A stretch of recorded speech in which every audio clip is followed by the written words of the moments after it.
მეზობლებიც მყავს ადამიანები, ვინც 200 ლარის გამო მიდიან და მხარს უჭერენ ქართულ ოცნებას.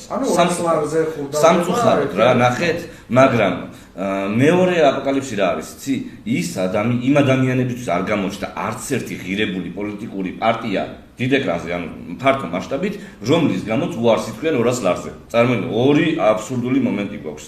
და ჩვენ ვეუბნებით საზოგადოებას, რომ თქვენ თუ გინდათ, რომ ეგეთი ადამიანი ნახოთ, ესე იგი ელოდებით მდიდარ მესიას და მდიდარი მესია არასდროს არ იქნება ხალხისკენ.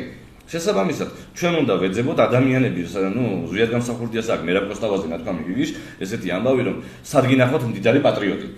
როცა გითხეს, რატომ იყო ღარიბი მერაბ კოსტავა?